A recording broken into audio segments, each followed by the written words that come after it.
Starter बड़े स्वाद है। ये क्या स्वाद है? इस जिंदगी में 10 करोड़ का तड़का लगने दे, फिर आएगा असली मजा। वैसे दीदी, आपको क्या लगता है देविका मानेगी? क्योंकि देखो ना, फेरों का समय हो गया और इस कुड़ी का कुछ पता ही नहीं।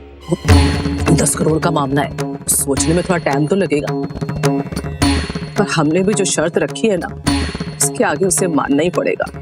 तो एक बार ना कागज साइन हो जाए तो देख, तुझे बढ़िया बढ़िया होटलों में खाने खिलाऊंगी। क्यों यार, कुछ अटक गया तो पानी पी ले। देविका पुत्र,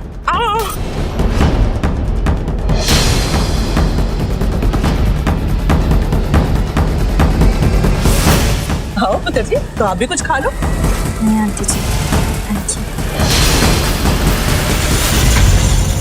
चाची जी, जो आपने मुझसे कहा था उस बारे में मैंने बहुत सोचा और मैंने यही फैसला किया है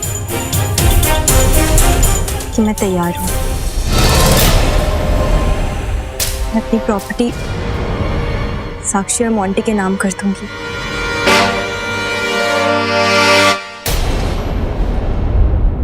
लेकिन प्लीज आप दोनों से बस एक छोटी सी रिक्वेस्ट है। आप दोनों मुझसे वादा कीजिए कि मेरे घर वालों को इस बारे में कभी कुछ नहीं पता चलेगा। चाहे कुछ भी हो जाए, उनको ये नहीं पता चलना चाहिए कि प्रॉपर्टी अब मेरी नहीं रही है। नहीं पता चलेगा पुत्र जी, कैसे पता चलेगा मेरे रहते? बिल्कुल नहीं पता चलेगा पुत्र जी। मुझे तो पता था मेरी बहू कितनी सुंदर है, सुशील है। मुझे पता था पुत्र जी, आप ये बात बिल्कुल समझ जाओगे कि आपकी चाची के लिए ये बात कितना मायने रखती है। वो अपनी माँ के जैसे मानते हो ना आप उन्हें, कितना प्यार करते हो उसे। और आपकी बहन के लिए भी बात बहुत जरूरी है। पुत्र जी, मैंने ना कागज बनवा दिया है, मैं लेके आती हूँ। आप ना फेरों से पहले उन्हें साइन कर दे, फिर तो जी सब कुछ ठीक हो जाना है जी। गुरविंदर, तू इसके साथ खड़ी हो जा, मैं कागज लेकर आती हूँ पुत्र जी। शाबाश मेरा पुत्र, मेरा बच्चा, बहुत अच्छा काम किया पुत्र जी। तो मैं ले लूं? Thank you. मुझे बहुत दुख होता है यार, जब भी मैं तेरे बारे में सोचता हूँ। इतना प्यार का भंडार भरा है तेरे अंदर, लेकिन अब क्या होगा उसका? सब वेस्ट चला जाएगा। साक्षी से शादी करेगा, तेरी शादी हो जाएगी। सोच रहा हूँ कि इसका क्या करूं। यार एक काम करता हूँ मैं, ये मैंने पहले क्यों नहीं सोचा? जब तू फेरे ले रहा होगा ना, तब मैं जाके लाउड स्पीकर पे डालूंगा, सबको सुनाऊंगा। उसके बाद सबका क्या रिएक्शन आएगा यार, सब तुझसे नफरत करेंगे। बोलेंगे ये ऐसा हो सकता है, साक्षी को धोखा देगा, पल्लवी की जिंदगी बर्बाद करेगा। मजा आएगा, ये करता हूँ। लेकिन यार नहीं, ये भी गलत होगा। ये तो प्लान नंबर 1 है। प्लान नंबर 2 क्या होगा? हाँ, प्लान नंबर 2। अब तू तो जानता है कि मैं कितना शांति प्रिय आदमी हूँ। सोच रहा हूँ कि ये सब करके क्या फायदा होने वाला है, बस तेरी जिंदगी बर्बाद होगी। इसलिए सोच रहा हूँ कि इस रिकॉर्डिंग का इस्तेमाल करके मैं पल्लवी का हासिल करूँ। कैसे?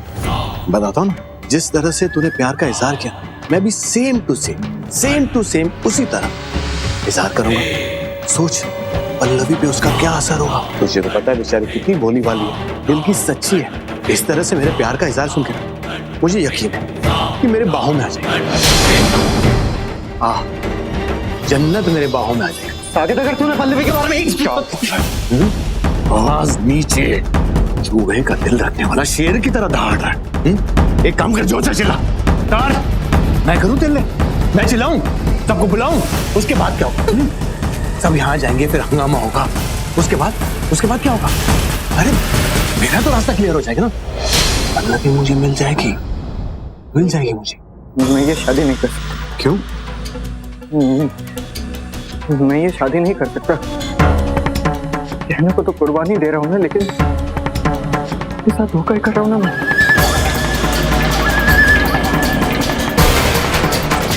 तो मुझसे इतना प्यार करते हैं, इतना विश्वास करते हैं मुझ पर। क्या करूं मैं अभी? कुछ समझ में नहीं आ रहा है, क्या करूं मैं? मुझे इस शादी से किसी तरह से भागना है। मुझे यहाँ से भाग जाना है। मैंने डिसाइड कर लिया, मैं अब ये शादी नहीं करूंगा।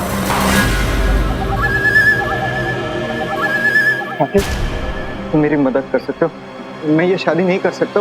तुम किसी भी तरह से मुझे बस भागने में मेरी मदद करो साकिब प्लीज। अरे तू पागल हो गया क्या? क्या हम बोल रहे थे? मैं ये सब नहीं कर सकता। अरे पागल, मेरी भी इज्जत है यार, मैं एमएलए हूँ, लोग मेरे बारे में क्या बोलेंगे? और तुझे तो पता है कि घर वाले मेरे बारे में क्या सोचते हैं। अगर मैंने तेरी मदद की ना तो सब सोचेंगे कि मैंने तुझे पकड़ा, और अगर कल तू पकड़ा गया तो कल तू मेरा नाम लेगा, मैं फंस जाऊंगा। मैं क्यों उसके पीछे पड़ूं? देख भाई, मुझे माफ कर, तुझे जो करना है कर, लेकिन मुझे बीच में मत घसीट। साकिब प्लीज प्लीज प्लीज मेरी मदद कर दो, किसी तरह से यहाँ से भागने में मेरी मदद करो साकिब प्लीज। नहीं भाई, मैं तेरी मदद नहीं कर सकता हूँ। तू भागने तो तू खुद भाग जा, मुझे मतलब तुम्हारा पैर पकड़ता हूँ साकिब, प्रॉमिस करता हूँ, मैं कसम खाता हूँ, कोई मुझसे कुछ भी पूछे मैं तुम्हारा नाम कभी नहीं लूंगा, मैं किसी को नहीं बताऊंगा यहाँ से भागने में तुमने मेरी मदद की। यार तू धर्म संकट में डाल रहा है मुझे यार। उल्ट यार, क्या कर रहा है तू? मेरे पैर पड़ रहे थे? नहीं तो टेंशन मत ले, मैं लेके जाऊंगा तुझे यहाँ से बाहर। लेकिन तुझे काम करना होगा। देख, अगर हम दोनों यहाँ से बाहर गए ना तो लोग देख लेंगे। साकिब तुम उसकी फिक्र मत करो, मैं कैसे भी करके यहाँ से बाहर निकल जाता हूँ, बस तुम कोई ऐसी जगह बता दो जहाँ मुझे मेरे घर वाले ढूंढ ना पाए। अरे है ना मेरे पास ऐसी जगह पे छुपाऊंगा जहाँ किसी को पता नहीं चलेगा, किसी को नहीं, सिर्फ मैं। अगर अपने अपने के काम नहीं आएंगे तो कौन आएगा? कौन? मैं ना। मुझे ये शादी नहीं करनी। चिंता मत कर, मैं तेरे साथ हूँ, मैं तुझे अकेला नहीं छोड़ूंगा मेरे भाई। क्या बात है साकिब, ये बाजी तो तूने जीत ही ली। अब तू चिंता मत कर।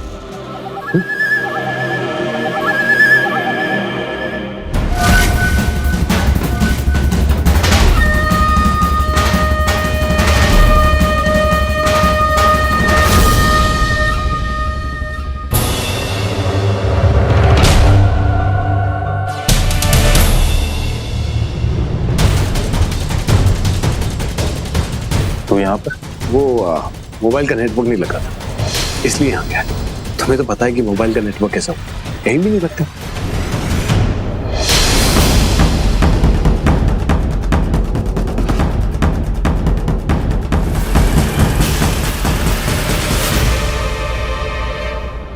श्वेता का मैसेज है, बुला रही, बाद में मिलता हूँ।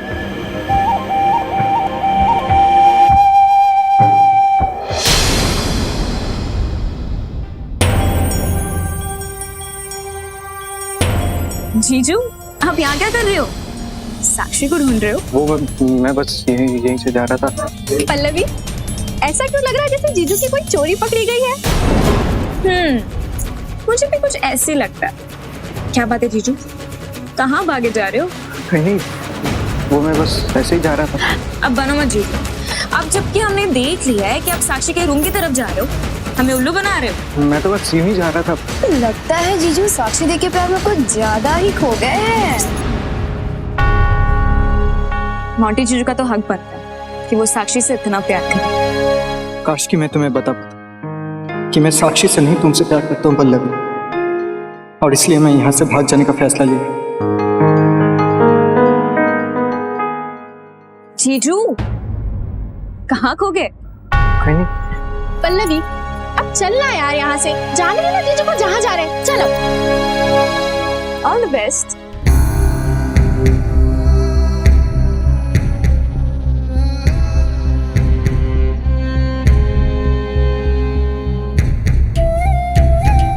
अब मुझे पूरा यकीन है कि मैं जो कर रहा हूँ वो सही है। मैं तुमसे बहुत प्यार करता हूँ पल्लवी, और जिंदगी भर करता रहूंगा। I love you very much. सारे कागजात तैयार है, आप बस जल्दी से साइन कर दो इस पे।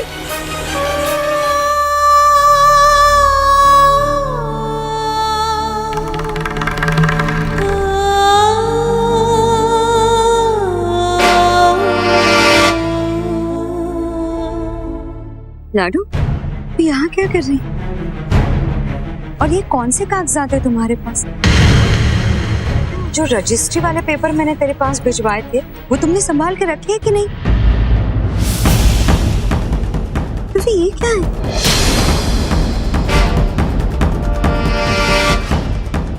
जी, वो पेन चाहिए ना तेरे को, ये ले पेन। ऐसा करना पुत्र, वो कमरे में ले जा, फिर वहां जाके साइन कर दे। हाँ, माफ कीजिएगा मंजू जी, लेकिन ये किस चीज के कागजात है जिसपे आप लाडू के साइन चाहती हैं? रेखा जी, आपको तो पता ही है, आपकी बेटी यानी कि मेरी बहू और रवि, उन दोनों को हर काम टाइम पे करने का बड़ा शौक है जी। अब जी चाहे घर में शादी हो कुछ भी हो, इनको तो काम टाइम पे ही करना है जी। रवि के दफ्तर के कागज है, उसी पे जी साइन कर रही थी आपकी बेटी। वो सब तो ठीक है मंजू जी, दरअसल शादी ब्याह का मामला है, इतने सारे मेहमान घर पे आए हैं और ये सारे काम तो ये दोनों फेरों के बाद भी कर सकते हैं ना। और हाँ, कुछ खास मेहमान भी आए जो लाडू से मिलना चाहते हैं। हाँ वो रेखा जी, आप समझ ही नहीं रहे हो। वो दरअसल क्या है, रवि को अपने दफ्तर में कागज शादी से पहले ही देने हैं जी। वो जी चपरासी आया बैठा है बाहर, इंतजार कर रहा है, इसीलिए बस जी वो साइन करने की जल्दी है। इस शादी के भाग दौड़ी में भी रवि अपनी जिम्मेदारियों को नहीं भूल। हाँ जी, और तो जी बेटा किसका है जी? तो जी आप क्या सोचने लगे? आप कमरे में जाके अपनी जिम्मेदारी निभाओ जी। शाबाश, आ जाओ जी। रेखा जी, आप चलो ना, हम देख लेते हैं कि कोई काम बाकी तो नहीं रह गया है जी। अब आ जाओ जी, आ जाओ जी, आ जाओ।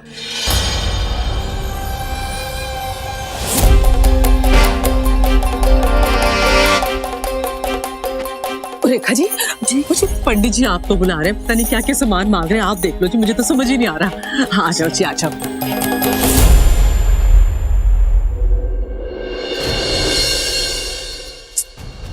ये एमएलए कहाँ चला गया है? देव, मुझे नोटिस भी नहीं किया। किन ख्यालों में गुम है ये? कहीं रवि के बारे में तो नहीं सोच रही?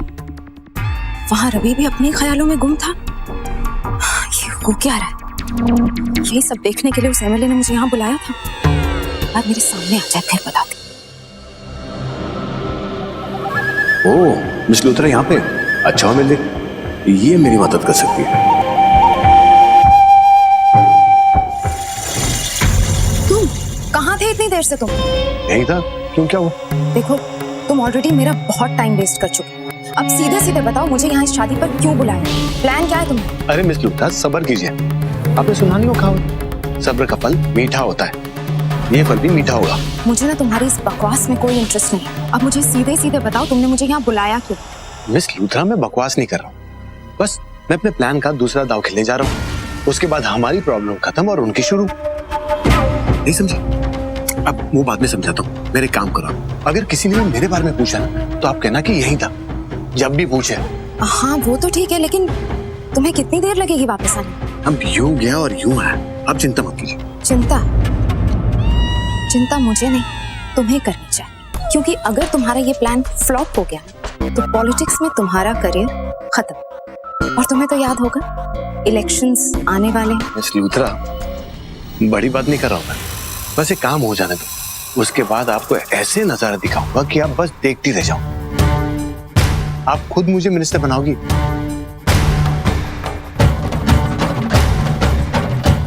जाऊं? प्लीज। पते मिलता हूं।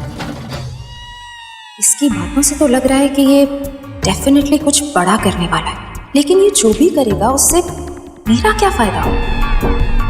Anyways Levi, at the moment तुम्हारे पास और कोई ऑप्शन नहीं है, इंतजार तो तुम्हें करना ही पड़ेगा। अरे मोंटी,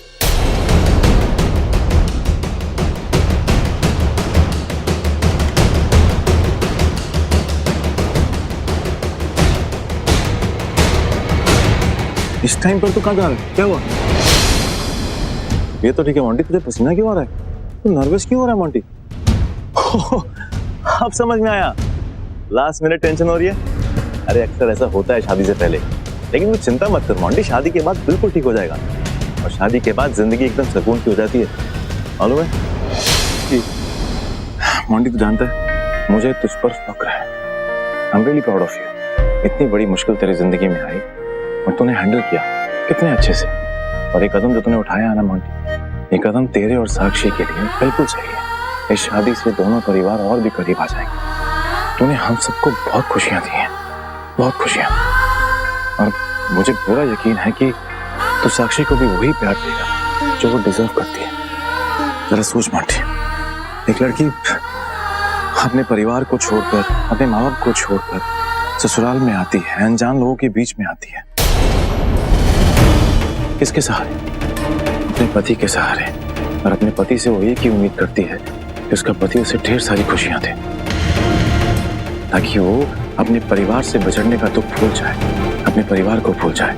शादी के बाद मैंने भी यही समझा है मोंटी, अपनी बीवी का ख्याल रखना बहुत जरूरी है।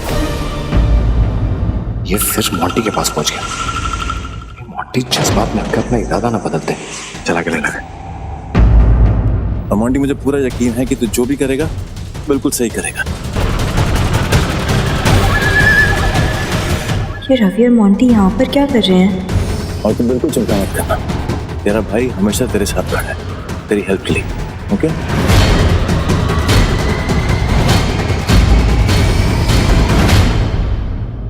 ये क्या चल रहा है दोनों में? पर मोंटी से परेशान क्यों लग रहा है? खैर, जो भी होगा रवि तो है देखने के लिए, वो संभाल लेगा। मुझे पहले जाकर ये पेपर साइन करने हैं। तुमने तो इमोशनल कर दिया यार, बट कोई बात नहीं, चलता है। चलो चले, वो मैं थोड़ी देर बाहर जाकर आता हूँ। ठीक है, लेकिन जल्दी आना, सब लोग वेट कर रहे हैं। अरे पंडित जी शुरू करो फटाफट, मुहूर्त निकल जाएगा। मैं नहीं आ पाऊंगा फ्रेंड, क्योंकि आपकी बातों से मुझे एहसास हो गया कि मैं अपनी जिम्मेदारी नहीं निभा पाऊंगा। इस शादी से सबको थोड़ी देर की खुशी तो मिल जाएगी, लेकिन बाद में इस शादी से बंधे हुए रिश्ते टूट जाएंगे। जो होगी बस बर्बादी होगी, और ऐसा होते भी मैं नहीं देख सकता, खासकर आप और देविका भाभी के साथ।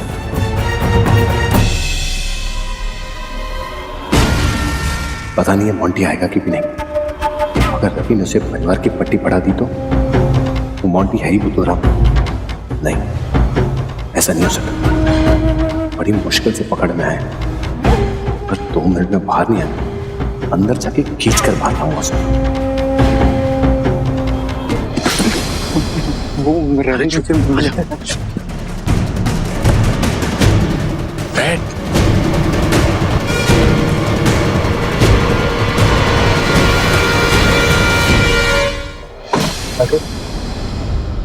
मैं कुछ गलत तो नहीं कर रहा हूँ ना? मोंटी, मैंने लाइफ में तेरे जैसे इंसान नहीं देखा। हमेशा दूसरों के बारे में सोचता। अरे अपने बारे में सोच, अपने फ्यूचर के बारे में सोच, पल्लवी के बारे में सोच। पहली बार लाइफ में तूने सही फैसला लिया, अब अड़े रहे, देख सब ठीक हो जाएगा। तुम ठीक कह रहे हो। अरे मैं हमेशा सही बोलता हूँ, तू ही नहीं समझा मुझे। चल चलते। इस फैसले से तेरे फ्यूचर का क्या होगा पता नहीं रही, लेकिन मेरी तो लाइफ बन जाएगी। जैसे ये शादी टूटे, देविका रवि से नफरत करेगी और वो अपने मायके लौट जाएगी, फिर मैं उसे अपना लूंगा। अब देविका को हासिल करने से मुझे कोई नहीं रोक सकता।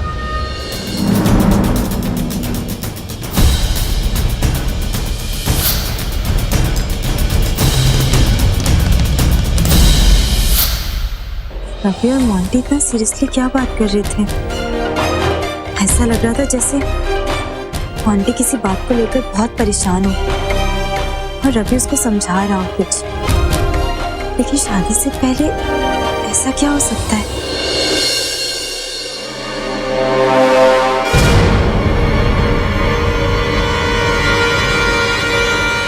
जिंदगी कितनी अजीब है ना।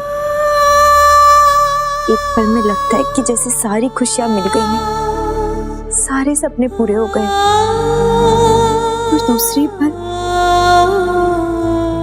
पल लगता है जैसे कि सब कुछ बिखर गया। उस दिन जब पल्लवी घर आई थी ये बताने के लिए कि प्रॉपर्टी मेरे नाम हो गई है,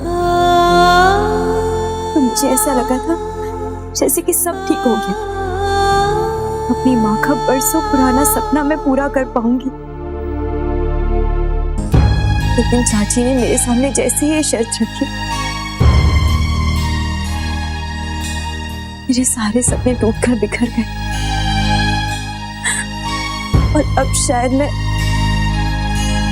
अपनी माँ का सपना कभी पूरा नहीं कर पाऊंगी।